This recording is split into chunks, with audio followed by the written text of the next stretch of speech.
இந்த பதிவினை காண இருப்பது என்னவென்றால் மாத ராசி பலன் வரிசையில் நாம் காண இருப்பது மே மாத ராசி பலனை பார்ப்போம் வாருங்கள். எனது அன்புள்ளம் கொண்ட மிதுன ராசி நேயர்களே, ஐயா இந்த மே மாதம் நம்மளுக்கு 1/5/2024 முதல் 31/5/2024 வரை என்ன செய்யும்? மிதுனராசிகாரை பொறுத்த வரைக்கும் இனிமேல் வருகின்ற காலங்கள் எல்லாம் பெரிய முன்னேற்றம் தரக்கூடிய நிகழ்வுகள் நடக்கப் போகிறது. இது உண்மை. ஏன்னா இதுவரைக்கும் ராசிநாதன் என்று சொல்லக்கூடிய புதன் பகவான் நீச்சம் பெற்று காணப்பட்டிருந்தார். அவர் ஒரு 8ஆம் தேதி, அதாவது 7ஆம் தேதிக்கு அப்புறம் நம்மளுக்கு நீச்சகதியிலிருந்து வெளிவந்துடுவார் சுவாமி. 11ஆம் இடம் என்று சொல்லக்கூடிய மேஷத்துக்கு இடம் பெயர்கிறார். நல்ல ஒரு முன்னேற்றம் தரக்கூடிய லாபம் என்று சொல்லக்கூடிய அமைப்பு. மனிதன் குழப்பமான நிலைமையிலிருந்து எல்லாத்திலிருந்து விடுபட போகிறான். அதாவது எது செய்தாலும் நம்மளுக்கு தோல்வியாகி அமைது. அவர்களை பொறுத்த வரைக்கும் அவர்களுக்கு இணை என்பது மிதுனராசிகார் பொறுத்த வரைக்கும் அவங்களுக்கு இணை என்பது யாருமே கிடையாது. அதாவது வேகமாக இயக்கவும் தெரியும், இயங்கவும் தெரியும், சும்மா இருக்கவும் தெரியும்.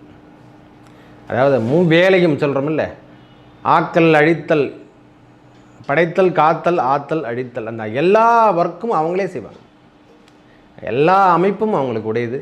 இந்த நேரம் கொஞ்சம் சரியில்லாத காலங்கள் தான், ஓரிரு மாதங்கள் சரியில்லாத அமைப்பு தான் ஏற்படுத்துச்சு. இருந்தாலும் இப்பொழுது நல்ல சுப நிகழ்ச்சிகள் நடக்கக்கூடிய காலமாகவும் இடம் பெயர்ச்சி, அதாவது ரொம்ப முக்கியங்க, நம்மளுக்கு 12ஆம் இடத்துல குரு பகவான் வருகிறார் என்று மே மாதம் 1ஆம் தேதி அவர் வந்துடுறார் வெளியிருங்க. 11ஆம் இடத்தில், அதாவது எனக்கு தெரிஞ்ச வரைக்கும் 11ஆம் இடத்துல குரு பகவான் உங்களுக்கு இருந்தாலும் பெரிய முன்னேற்றம் என்பது கிடையாது மிதுனராசிகார் பொறுத்த வரைக்கும். ஏன்னா எல்லாரும் நல்லா இருக்குதுன்னு சொல்கிறாங்க. எனக்கு தெரிஞ்ச வரைக்கும் அந்த அளவுக்கு இல்லை. இருந்தாலும் 12ஆம் இடத்தில் வரும்பொழுது உங்களுக்கு சுகம் என்று சொல்லக்கூடிய அமைப்பு.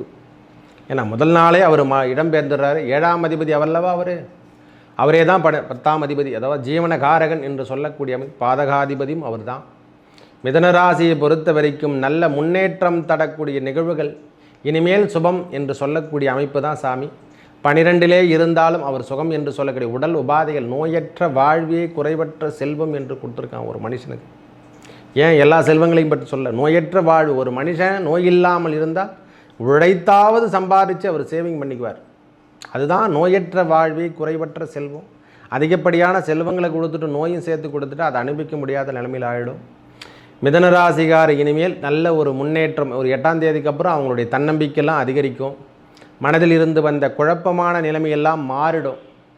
உடல் உபாதைகள் ஏதேனும் இருந்திருந்தால் அந்த சுகர், பிபி, எல்லா டென்ஷன் வீட்டில் எல்லாருக்கிட்டையும் சண்டை போட்டு நிறுத்து, அமக்கலம் பண்ணுறது, தேவையில்லாத விஷயத்துக்கெல்லாம் சின்ன அதாவது ஒரு பெரிய விஷயமே கிடையாது, ஆனால் அதுக்கெல்லாம் ப்ரெஷர் ஏறும்.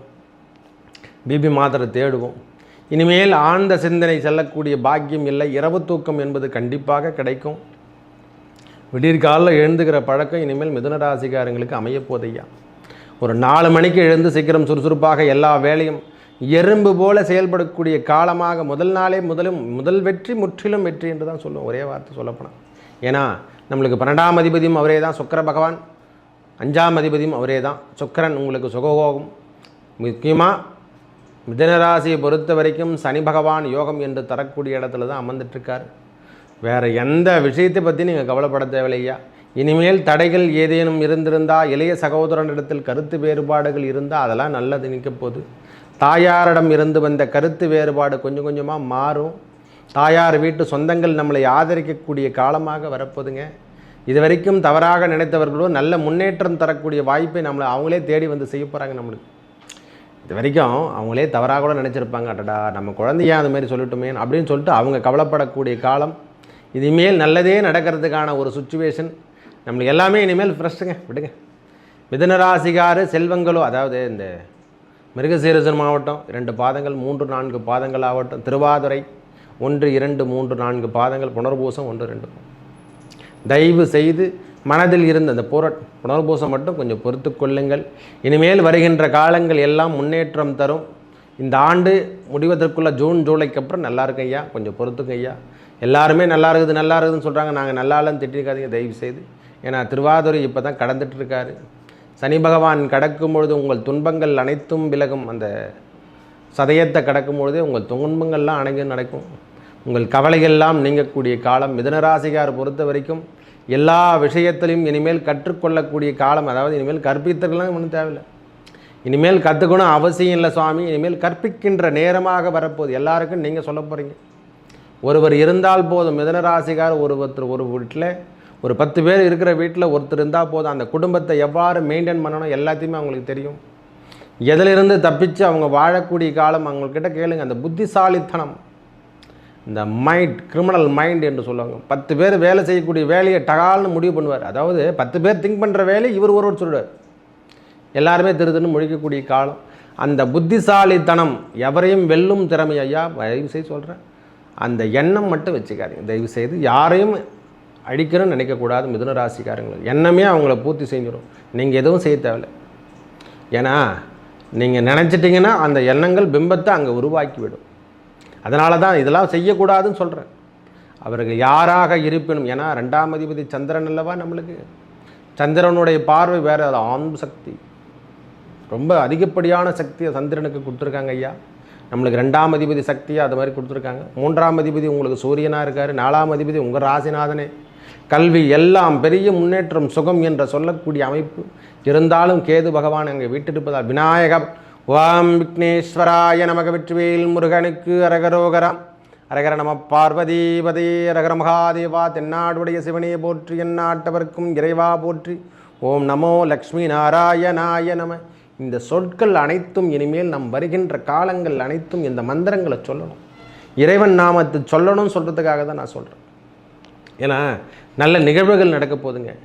என் நேரமும் இறைப்பற்றோடு இருக்க வேண்டிய காலம் இந்த காலம். நம்மளுக்கு இறைவன் நாமத்தை தவிர வேறு எதுவும் நல்லதை பற்றி தவறான விஷயங்கள் இனிமேல் போகாதீங்க. லௌகிக வாழ்க்கையில் ஈடுபடாதீங்க. இறைப்பற்று, நல்லதே செய்யுங்கள். இல்லாதவருக்கு உதவி செய்யக்கூடிய காலம் இதோ வந்துவிட்டது. உங்களால் 10 பேர் பிழைக்க போகிற காலம் சுவாமி. நீங்கள் இனிமேல் கையேந்த வேண்டிய நிலைமை கிடையாது. ஒரே வார்த்தை சொல்லுவேன், இனிமேல் 10 பேருக்கு நீங்கள் கொடுக்க போகிறீங்க கூலி. அந்த மாதிரி காலகட்டம். சின்ன சின்ன கடன் பிரச்சனைகள் ஏதேனும் இருந்தால், பெரிய கடன் பிரச்சனையாக இருந்தால் தீர்க்கக்கூடிய காலம் இதோ வந்து கொண்டிருக்கிறது. நல்ல மாத கிரகங்கள் எல்லாம், சூரியனாகட்டும் சுக்கிர பகவானாகட்டும், எல்லாருமே 11ஆம் இடத்தில் இருந்து 12ஆம் இடத்துக்கு வராங்க. உங்களுக்கு தேவையான அளவுக்கு சுகங்கள், வெளியூர் செல்லக்கூடிய பாக்கியம். இந்த மாதத்தில் நாம் வெளியூர் சுற்றுலா என்று சொல்லக்கூடிய அமைப்பெலாம் செல்ல போகிறோம் ஐயா. குடும்பத்தோடு தான் போகிறோம், தனியாலாம் போகிறதில்ல. குடும்பத்தோடு செல்லக்கூடிய காலம். திருமண சுப நிகழ்ச்சிகளில் கலந்து கொள்ளக்கூடிய காலம். நம்ம குடும்பத்திலே சுப நிகழ்ச்சிகள் நடக்கக்கூடிய காலம். முக்கியமாக அதை தான் சொல்லணும்.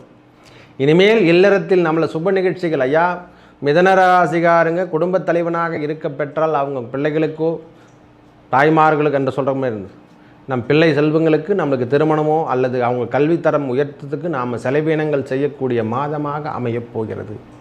கடன்லாம் ஒன்றும் இல்லைங்க. இனிமேல் கடன்லாம் குறையக்கூடிய, முதல்ல ஆரம்பிக்கிற மாதிரி தெரியும். அந்த கடன் பிரச்சனை கூட தீர்ந்துரையா. இனிமேல் தொடர்ச்சியாக செல்வங்கள் சேரும்.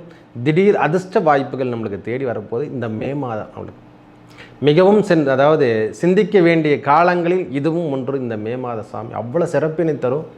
மேலும் நல்லதெல்லாம் நடக்க இறைவன் முருகப்பெருமானையும் ஆதிசக்தி என்று சொல்லக்கூடிய துர்க்கை வழிபாடு மேற்கொள்ள உங்கள் வாழ்வில் ஏற்பட்ட துன்பங்கள் விலகி அனைத்தும் நல்லதே நடக்கும். நன்றி, வணக்கம்.